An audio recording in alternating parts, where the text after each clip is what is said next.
gonna throw. One-on-one, Davis has it. Touchdown! Carolina wins! Carolina is the Coastal Division champion! Javonte Williams to the left of Howell. He'll send him out into the flat right side. Howell looking, standing tall, lets it go, man there! Touchdown! Touchdown, Carolina!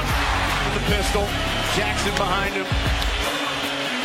Hands off to Jackson, he tried a jump pass, and it's intercepted! Surratt intercepts it! Holy cow, Carolina's gonna win! And off to Javonte Williams again, pops it to the left. Javonte leaps over a man, crosses the 50, trucks over a defender, spins by another! Goodness gracious, he's down to about the 15, and he did absolutely everything in one carry. Here's the shotgun snap to Aguilar. Drops back. Pressure coming. Aguilar floats it up. Incomplete. No flags. Head on back up the mountain. Carolina wins it in double overtime. Loftus out of the shotgun. Throws to the end zone. Incomplete. Incomplete. The bell belongs to us. Carolina wins it. 47-45 in double overtime. Bernard fields it at the 26, heading to the far side. Gio at the 35. Gio, he's at the 50. No, he's not. Yes, he is. Gio is going to take it for a touchdown. Are you kidding me?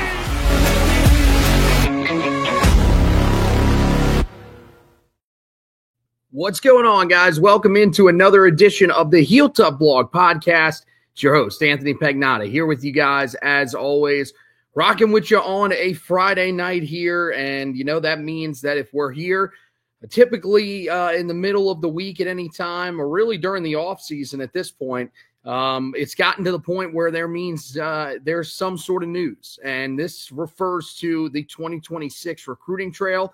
So not to worry about this year's current roster. Of course, we did have some news with the current roster that I will mention here on this edition of the podcast as well.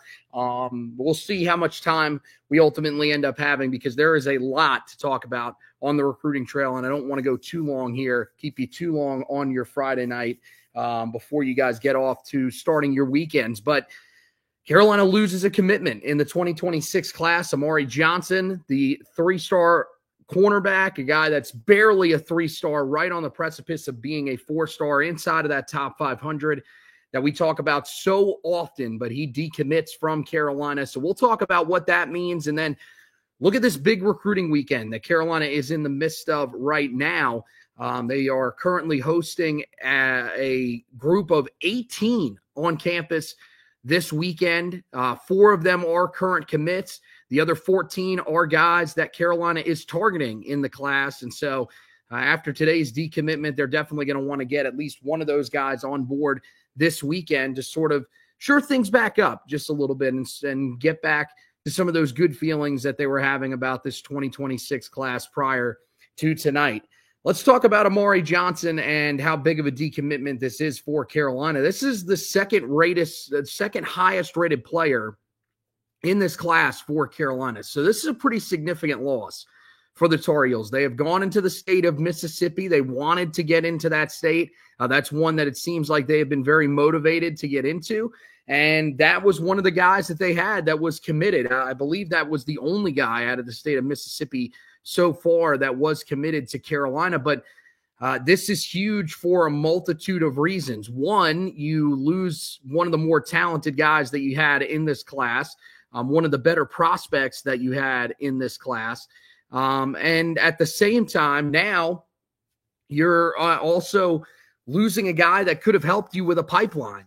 Carolina really pushing hard to land some of the guys out of Jackson Academy in Jackson, Mississippi. Now they are going to have to put in even extra work to try to land a guy like Darian Albert, the 4-star defensive lineman, or soon to be 4-star defensive lineman. I think he's very close to Amari Johnson as well. And the definitely 4-star linebacker TJ White, who Carolina hosted back in April. Both of those guys, April 11th, they visited following Amari Johnson's official visit on the 4th of June.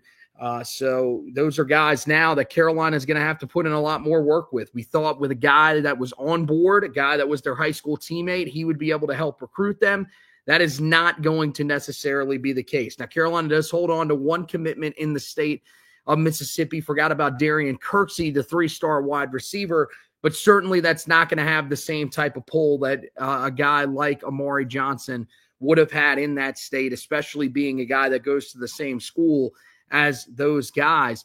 From the cornerback perspective, you lose a pretty special piece, a guy that we looked at and we thought, okay, there's some things for him on the offensive side of the ball that we really liked, but we understood why Carolina was recruiting him as a corner. And now, Carolina, they still have a few corners that are committed to this class. I think that you can still feel good about where the position is at. But at the same time, I mean, you're losing a guy that, had really strong speed that allowed him to break on the football. And was really a guy whose hands translated over from the offensive side of the ball, leading to a lot of takeaways. So a guy that could create a lot of takeaways, a guy that could make plays on the football, was involved as a tackler, and, had the ability to, really play just about anywhere, whether it was nickel corner or safety. Also could play at the outside cornerback spot as well. So this was a guy that Carolina really, really liked, especially Armand Hawkins. Now, the thing is that he said that Carolina is not completely out. They are a team that is still going to be a part of his recruitment, but that he's reopening it back up. I find it really hard to believe that Carolina will eventually be able to land his or re-land his commitment. We've seen this before. We've seen guys that have decommitted before, and it's really hard when you're keeping the same staff in place to end up landing a guy again. You go through so much trying to land him the first time. Carolina's already had their official visit with him. Other schools are now going to get their official visit with him. It's just going to be really difficult to see them holding on to him. But you never know. I guess that's the thing, is that Carolina has to keep battling. They certainly have made some waves, it's looked like, in the states of Mississippi and Alabama. So that region of the country, Carolina is starting to make some sort of headway in. But I just think that when you look at him potentially visiting Mississippi State, where I think he is going to visit, that was one of the original official visits that he had scheduled, that in Tulane along with Carolina. I would believe that Ole Miss, who was in a cryptic tweet that he sort of put out earlier in the day, which sort of hinted towards him reopening his recruitment. Now, Carolina was one of the emojis that was in there, but 6 emojis basically releasing a top 6. And you'd imagine that the majority of them are going to get an official visit here. Now, there's only 4 weekends that are on the table. So if he's going to visit all 6, although Carolina is already in there with an official visit, so you'd mark them probably out.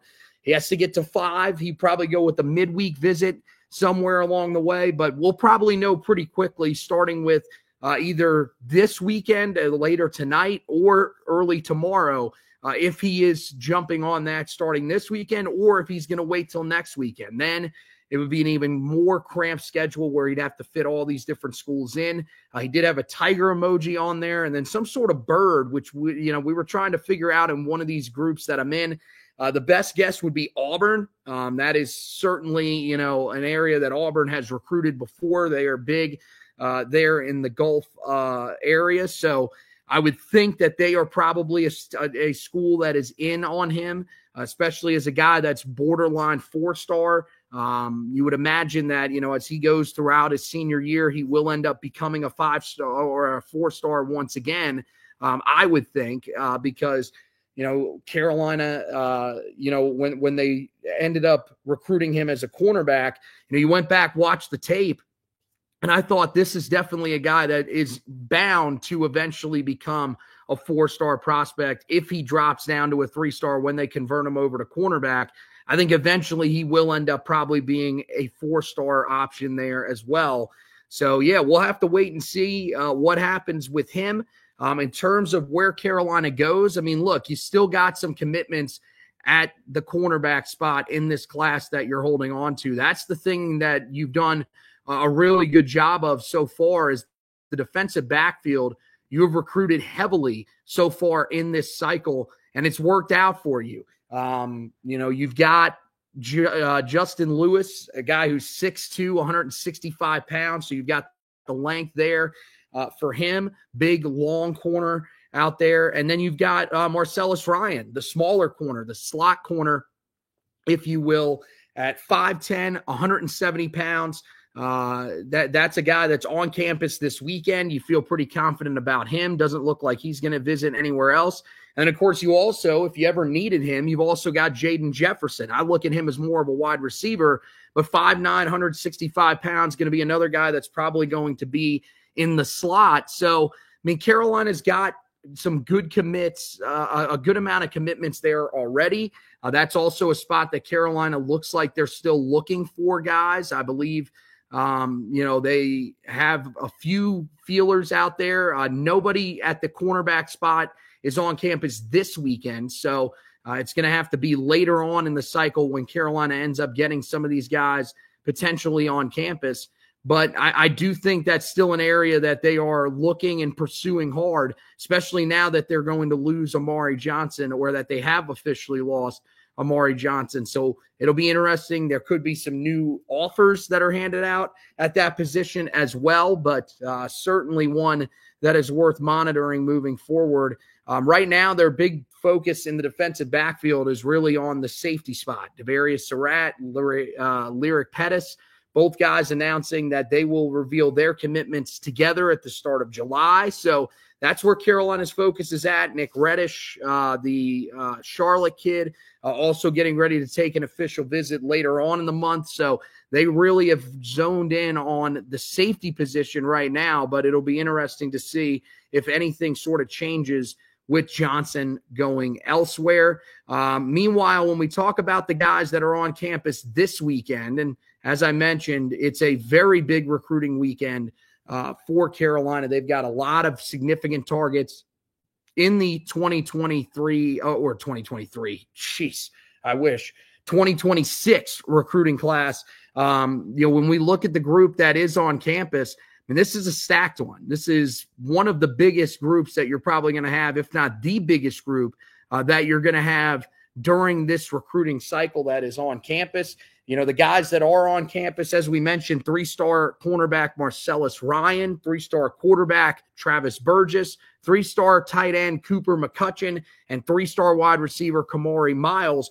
All of those guys are guys that are committed to Carolina right now. And so you feel pretty confident that most of those guys are going to stay committed. Travis Burgess doesn't look like he's going to take any of his other official visits that he had scheduled to either Auburn or NC State. Marcellus Ryan doesn't seem like he has any other interest that he is pursuing at this point. Cooper McCutcheon just committed to Carolina as well, just like Burgess. Doesn't look like he's going anywhere else. And then Miles, same thing with him. Looks pretty solid as of this point.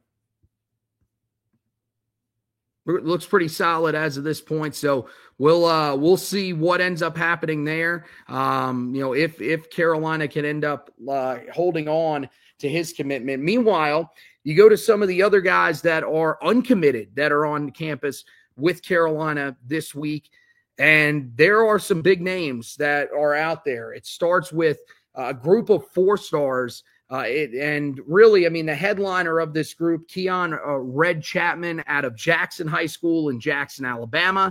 He is a guy that, Carolina has valued at the wide receiver position.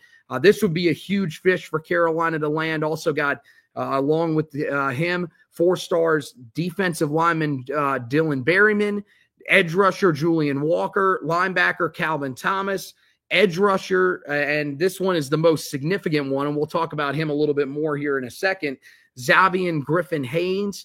You've got linebacker Adam Bolagoon Ali, and you've got 4-star safety Jamarian Gordon, another guy from Jackson High School in Jackson, Alabama. So this is a pretty loaded group that Carolina has on campus right now. This is one that they have to be able to capitalize on.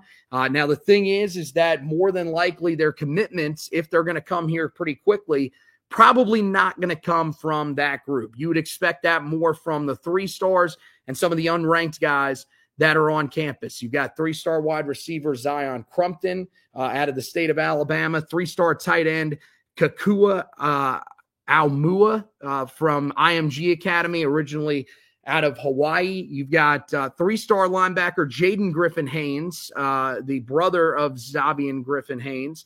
And then you've got 3-star linebacker Julian Burns. And then a few unranked, according to 24/7 Sports composite rankings, offensive lineman, offensive tackle Trip Skews out of Englewood, Colorado. You've got interior offensive lineman Eli Raquel out of Norcross, Georgia, and interior offensive lineman Mason Wilhelm out of Lakewood, Ohio. And so when you look at this group as a whole, I mean, 14 guys that are on campus, some guys that Carolina is in pretty good standing with. Now, the thing is, and what's probably going to frustrate a lot of people, most of them are not the highly rated guys. You look at, Keon Chapman. He's a guy that USC currently has a significant lead for. Dylan Berryman. Looks like Texas is the one that was in the lead for him for a while, but now it's apparently Purdue that has a chance to end up landing him. Julian Walker, guy out of the state of South Carolina, Dutch Fork High School down there in Irmo, just outside of Columbia. Well, who do you think's the favorite for him? Of course, it's South Carolina. Now, that's one that, Michigan, NC State's there, Carolina's there. Feels like it's a little more open than the other two, but certainly Carolina's got their work cut out for them. Calvin Thomas, out of the state of Texas, guy that Carolina would love to land. Feels like his is probably the most open out of all the ones that I've talked about so far amongst the 4 stars. But you've got SMU who's after him in state. You've got Texas who's after him, as well as some of the other schools in the state. So that's going to be a tough one for Carolina to end up pulling out. I think when you look at that group, if you're looking for guys that Carolina's in the best standing with right now, I think it's, Jamarian Gordon. That seems like a wide open race. Carolina's been there for a while now, so maybe they are potentially in position to establish themselves as a pretty serious contender. And then Adam Bolagun Ali out of West Palm Beach, Florida. I think this is one that Carolina actually has a legitimate chance to land. It feels like, when he talked with a lot of the recruiting sites after he visited back it was back in, I think, March when he took his visit. It might have been in April when he actually stopped by for an unofficial visit to Chapel Hill. He's a guy that was really raved about Carolina and raved about Bill Belichick and his staff. That could certainly be a guy that's open to it. And then, when I look at some of the 3-star guys and some of the unranked guys, I think that's where you're really getting into guys that, we could see popping soon for Carolina. I think Mason Wilhelm, I think that's only a matter of time. You just look at the social media interactions that he's had since getting the offer. Very, very active on social media, retweeting a lot of the stuff that Carolina has put out, liking, commenting on a lot of the stuff from other recruits when they end up either getting offered or taking visits to Carolina. Anything like that always seems to be in there with some sort of ram emoji, the light blue heart, something like that. And you could say, well, are you really reading that much into it?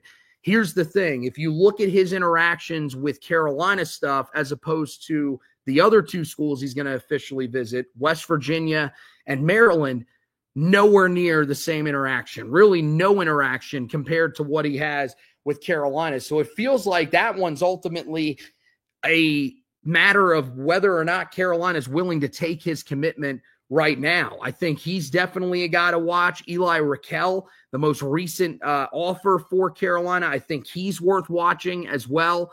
Certainly the biggest offer that he's gotten so far is from Carolina, immediately scheduled a visit.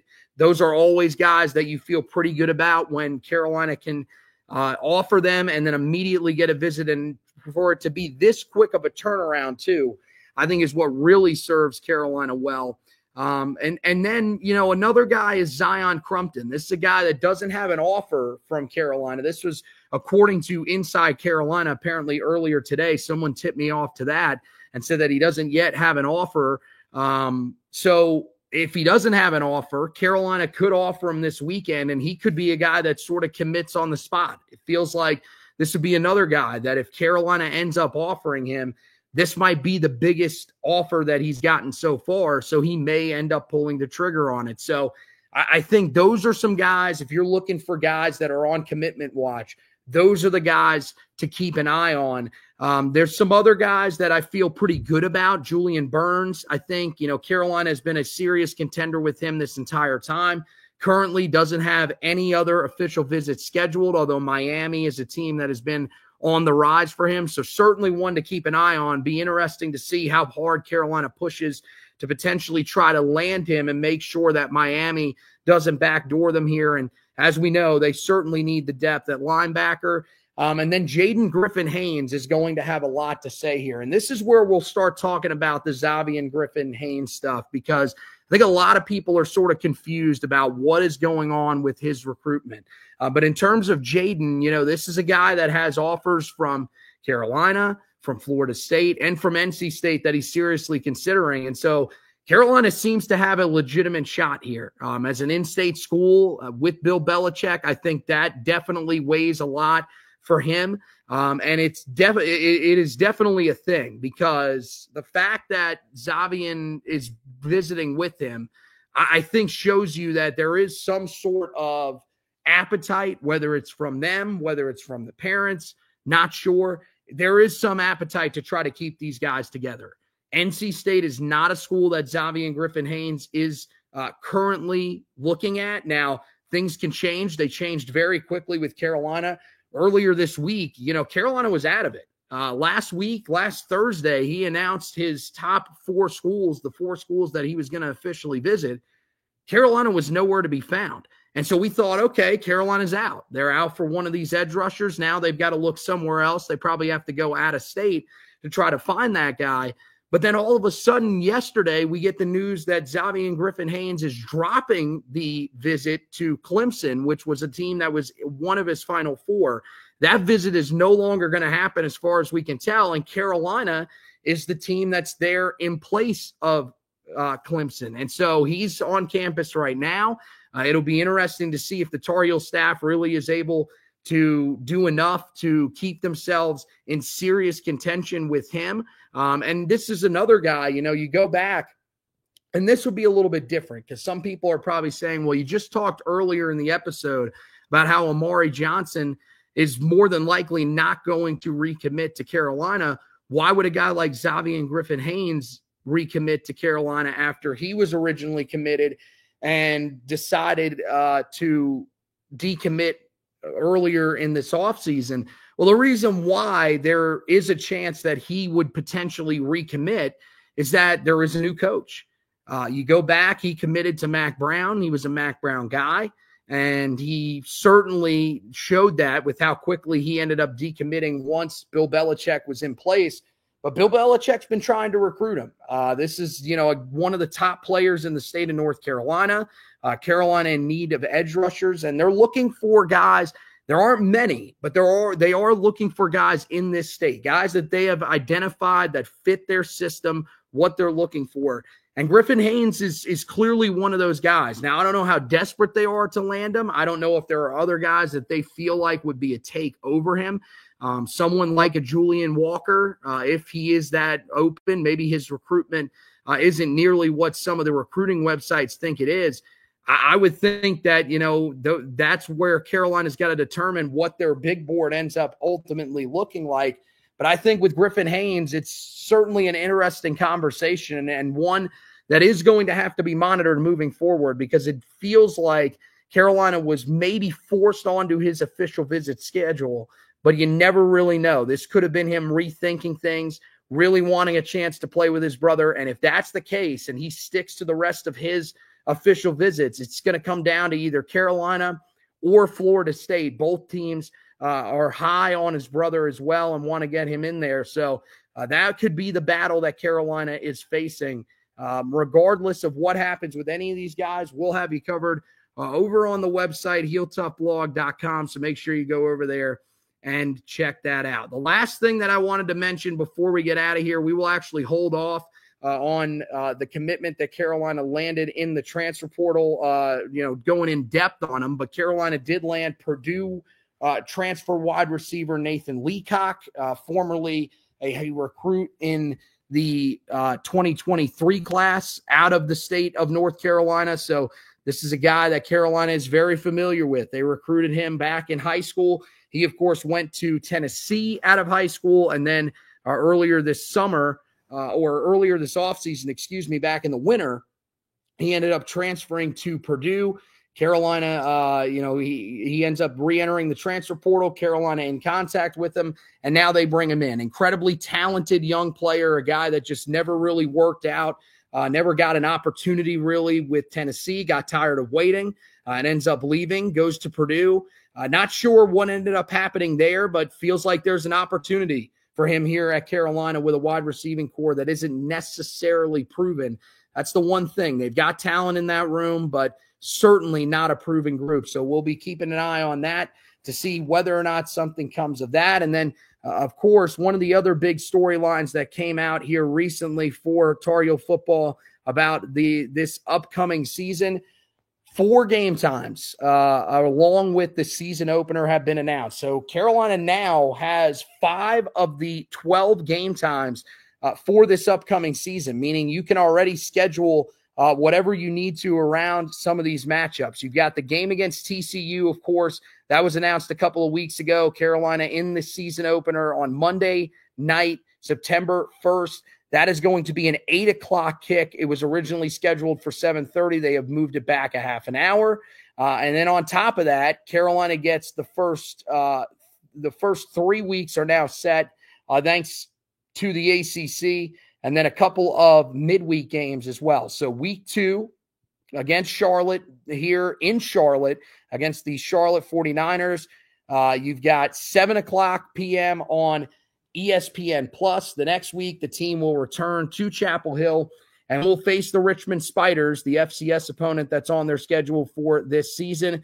Game will kick off at 3:30 Eastern on ACC Network. Then you have the team's 2 Friday games.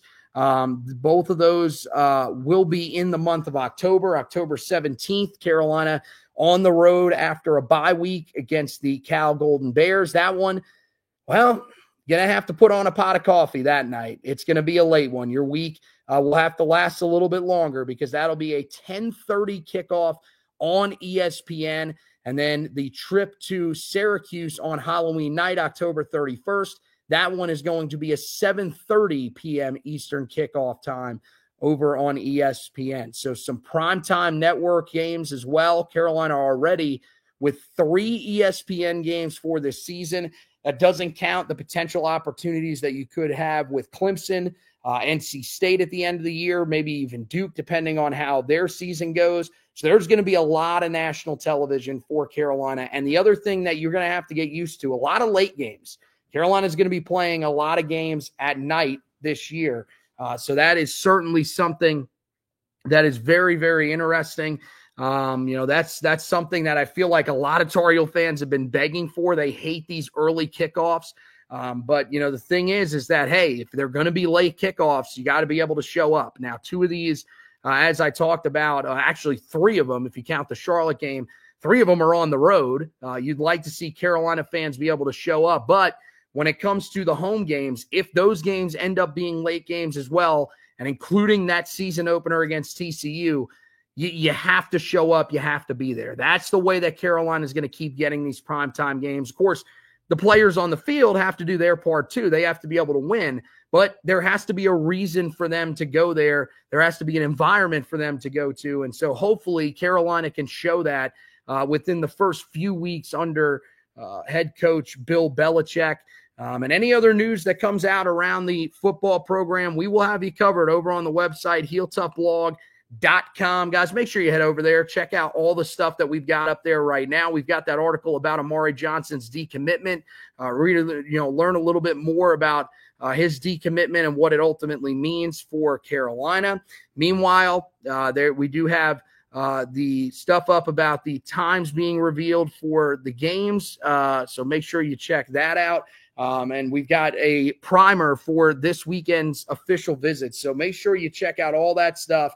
As I mentioned, we're mixing in the on-field stuff. You can read about Nathan Leacock as we'll go in depth. I'll talk about that at some point here coming up with Josh and ultimately what we think about him with that wide receiving core. That'll be happening at some point here. But until then, make sure you head over there and read that article. That's the best way to get the information that you need about Carolina's latest edition. So check that out. And that same day, while we were out there at Charlotte Motor Speedway, I made sure that I posted the 10 transfers that the Tar Heels landed this year that I think will make the biggest impact. Now, Nathan Leacock ends up committing. I'll give you a little hint. He was not going to make the 10 that I had on that list. He was not going to beat out any of those guys. So make sure you go over there, check out that article as well. That was a really fun one to write for you guys. So plenty of great stuff for you guys to check out here over the weekend. And of course, we'll be having news coming out from this group of official visitors. Hopefully there'll be a commitment that we'll be talking about here soon.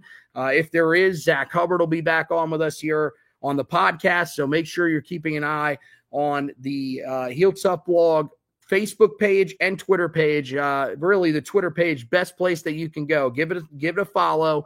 Turn on the post notifications so you'll know whenever we either go live on Josh's page, it'll be retweeted on there, or any of the articles, they're posted directly to that page, so you guys will get that notification. The Facebook page, it'll do the same thing. If you end up liking the Facebook page, it'll give you a notification to let you know that we're going live. So make sure you keep an eye out on all of that. The other way you could do it, just go over to the website, HeelToughBlog.com. Check it morning, noon, afternoon, and evening. And the other reason to do that, Carolina potentially closing in on their wing player for this upcoming season on the basketball side of things. So we've been asking, can we get someone that can play that 3 spot? They might just have their guy, and it's a name that you'll get to know here and get very familiar with probably in the next few days if Carolina is able to actually complete everything that they have to behind the scenes. So keep an eye on the website for all of that information. They're still working hard on building that roster too. So Josh will have you covered with that. And we, of course, will have you covered on the Four Corners podcast as well. So that wraps up tonight's edition of the podcast. Want to thank all of you guys who watched and listened live. Thank all of those that will go back and watch and listen. And as always, go Tar Heels.